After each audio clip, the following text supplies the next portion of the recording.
What is this green candle? Like what happened here? Look how far this wicked out. It wicked up to 50 cents.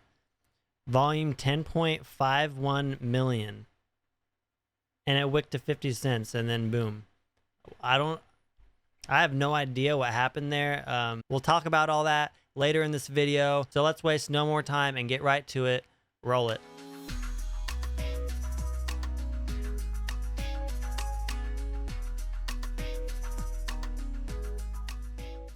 So if you don't know what Hedera is, I'm going to give a brief explanation. Shout out to one of the viewers who left a comment, very insightful. This is what I'm building this channel around. I'm not an expert and I'm still learning too, so we're learning together. First things first, Hedera is not a blockchain. Hedera is a hash graph. So Hedera is the company, Hashgraph is the consensus algorithm, and then HBAR is obviously the token, the native cryptocurrency for Hedera. So on a deep dive, and I explained a little bit on Hedera, I touched on it in a previous video, but I just wanted to dive deeper because things are about to explode. I just have this eerie feeling that I should have bought more, not financial advice, but with that wick and the amount of attention that Hedera is getting right now, it's getting more and more. I just feel like this is urgent, time-sensitive information, and I just need to put out a video and at least get it off my chest and speak on Hedera before something happens, and then I feel bad about not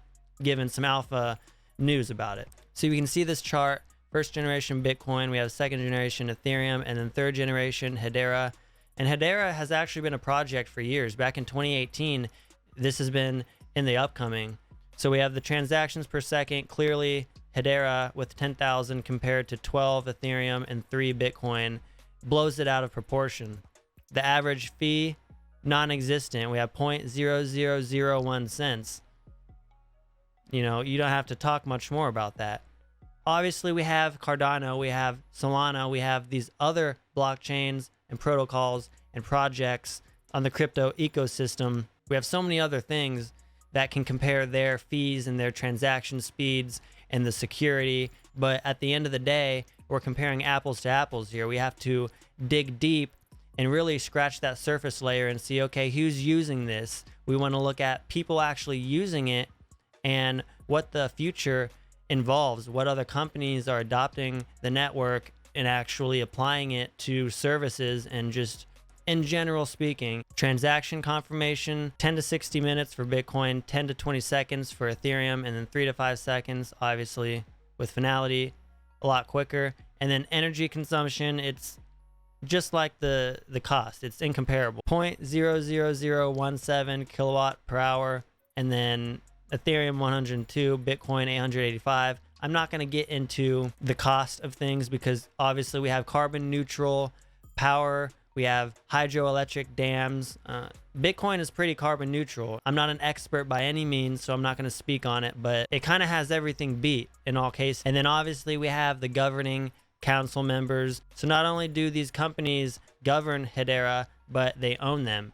We have huge names. We have Google, we have IBM, we have LG, Boeing, Chainlink Lab, all these other companies nationwide. I'm not familiar with every single one. There's a lot of overseas banks, and in general, the council members are nothing to turn your head away from. I mean, Google alone, but then we have Boeing alone. And then we have IBM alone, plus LG, all these huge companies who own Hedera. If that's not enough conviction to get you to pull out your wallet, I don't know what is. Not financial advice, but if you were mad that you didn't get into Cardano at 50 cents or Sol or Solana at $1, guess what? We have Hedera at 31 cents. 27 cents. It's at 33 cents right now. When you get off watching this video, you can go and buy Hedera for under 35 cents, probably. Please don't take my word and run with it and go buy because I told you to. This is just a door, and I'm trying to open it wide open for you. And I'm glad that I have a space and a platform that I can share this with and get some feedback. Again, if you have any insightful knowledge, if you have anything to bounce back with me, drop it in the comment. Leave a like, of course, if you like it. and that'll help spread this video to other people. Get everybody in on Hedera. I mean, it's going to be the next Ethereum. I don't know. Moving on, we have another couple points to make here. Hedera is fast. Hedera is secure. Hedera is fair, and it is stable. Let's touch on this secure part. This is something that also sets Hedera way, way apart from other protocols, from other crypto in general. This is something that Hedera can actually say, hey, we are different from you. This is what we have to offer, and this is why we are better than you. Hedera is the most used, sustainable, enterprise-grade public network for the decentralized community. So back in 2018, they already knew it. So let's talk about this security. The asynchronous Byzantine fault tolerance. I probably chopped that up. I don't know if I pronounced that right, but ABFT. For over 3 decades, BFT has been the standard for security in distributed systems. Byzantine fault tolerance means that honest members of a network can be guaranteed to agree on a common consensus, even if malicious members, Byzantine nodes, are trying to prevent that consensus or trick them into reaching different conclusions. A system is BFT if it can guarantee that there will come a moment in time when all nodes agree on a consensus and they know they've reached consensus and it's always the same consensus. So BFT means achieving this even while allowing for a wide range of faults or attacks. Byzantine faults, including behaviors like lying, collusion, and selective non-participation. Clearly, it will be harder for a set of nodes to come to valid consensus under these sorts of errors compared to simpler scenarios where nodes may just crash. So the strongest form of BFT is asynchronous. I think that's how you pronounce it, asynchronous. And this is what Hedera has. An ABFT system allows for the possibility of some messages between honest members being relayed arbitrarily long or not making it to their intended recipients at all. The adversary might even control the network itself, at least partially. This is the gold standard for distributed consensus. A true secure distributed ledger technology, DLT, must be able to achieve consensus under this assumption. I think with that article, more conviction. We have a huge gaming company, Animoca Brands, partnering with Hedera. I'll get to why this is huge in a minute, but let's read this. We are very excited to work with Hedera, which offers some highly appealing uses for gaming, particularly in the area of high transaction scenarios. We believe this partnership will result in more efficient validation of play-to-earn activities, including addressing issues such as the multi-billion-dollar problem of cheating in games. Let's dive in for a second into Animoca Brands and who they are and what kind of games they're making. So here we have Animoca Brands, their website. You can see already they are becoming huge and part of this blockchain gaming community. Blockchain gaming is new. Gaming is what, $600-800 billion industry. Don't quote me on that. It's gonna be a multi-trillion dollar industry. With blockchain gaming, not only do you have current games, current AAA games, you know, Minecraft, Call of Duty, any game that's out right now can have an NFT, can incorporate some sort of microtransaction, some sort of asset in game that people can hold and trade, etc. But what's it going to take for these blockchain games to make it big? We have Rev Motorsport, we have Rev Racing, and we've already had a pretty big NFT drop from Rev Racing. The Sandbox, which could very well be the main metaverse of the blockchain gaming. You know, the Sandbox could be huge. The amount of people behind Sandbox already invested into it, and all the big game platforms. I think Atari has bought a bunch of land on Sandbox, and just in general, Sandbox is going to be huge. So there's so much attention behind the games. They are partnered with Hedera.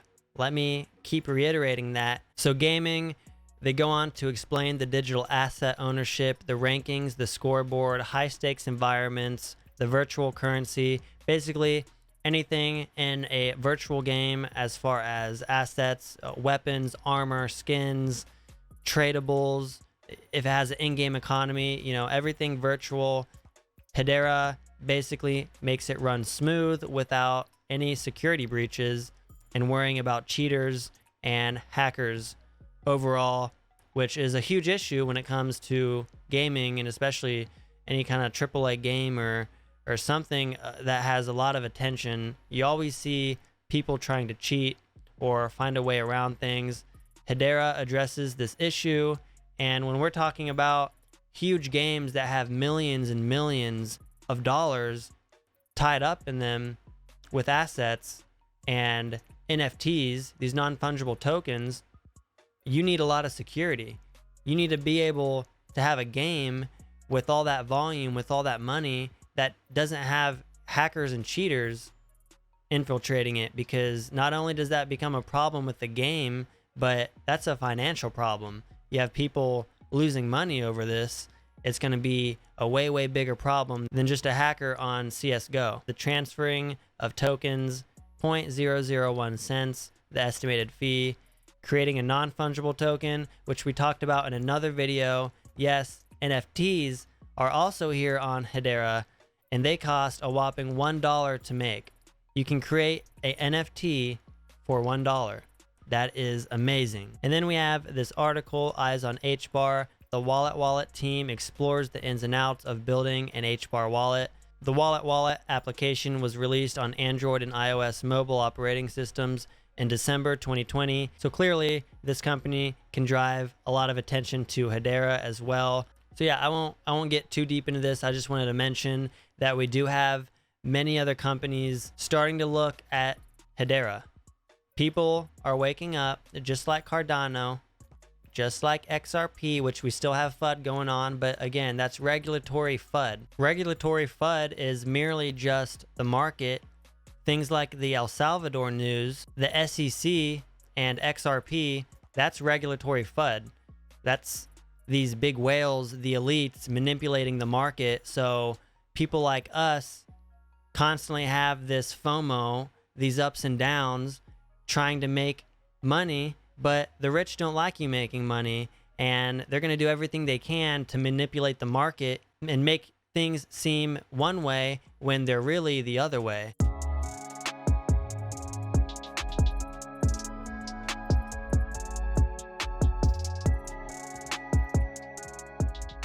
So let's just start off by looking at this insane wick that we had this morning. 50 cents was the all-time high here, and I don't know if someone fat fingered their market buy or what happened, but the volume is 10.5 million, so clearly the proof is in the pudding. Hedera is heating up, and we might see our dollar breakout very, very soon, in the next month, even couple months. It could be sooner. I don't know. It could be tomorrow. I mean, I wasn't expecting this 50 cent wick. I don't think anybody was. So zooming out to the 1 day chart, there's that huge old wick. My gosh, it looks like a skyscraper. I don't know if we can be convicted that we're going to move up. This is an uptrend from now, because clearly at the top of the Bollinger Band, we might bounce back from this. It seems like we have a tough time breaking that 35 cent mark. As far as an entry point, should we buy now? That's up to you. Me personally, I accumulated around 27 cents. I accumulated again at around 32 cents. And then this previous week, I got about 645 more HBAR, around 25 cents. So my cost average is pretty good. I've been buying a lot of these dips, and I've been trying to accumulate as much HBAR as possible. I'm not really sure, because I've had moments where I've aped in at 33 cents, and then the next week it's down to 29 cents. This is how the crypto game works. It's hard to give the green light on something. There's really only speculation. So quick side note, not financial advice, and I'm not specifically recommending which exchange you should use, but you can buy HBAR on Binance. That's actually what I use to buy HBAR. I'm going to leave a link to Binance.us in the description. You can click that and use it. It does give me a referral, and it helps me out. So thank you again for that. Even though there is a bunch of FUD with Binance and their regulatory services around the country, Binance.us seems to be secure apart from New York. I'm not an expert. I don't know the whole situation with Binance. I just know that As far as now, it's secure, and you can buy HBAR and other various tokens on there as well. So that's where I hold some of my tokens on Binance. If you enjoyed this video, leaving a like is going to help spread it to other people. It's going to help the YouTube algorithm, as you've heard many times before, but it's true. Smashing the like button does something to help us grow. And if you subscribe and hit that notification bell, you're going to know when I drop a video like this right away. That's what I do with all my favorite traders and the people who are smarter than me and I learn from. I hit that bell notification so I know when they have information quicker than the other people trying to get that information. So there you have it. I brought you Hedera. Now you have to take it and invest or not invest. That's up to you to decide. I want you to have your own conviction. Like I've said many times, do your research. Please have a wonderful day, and I will see you very soon in the next video.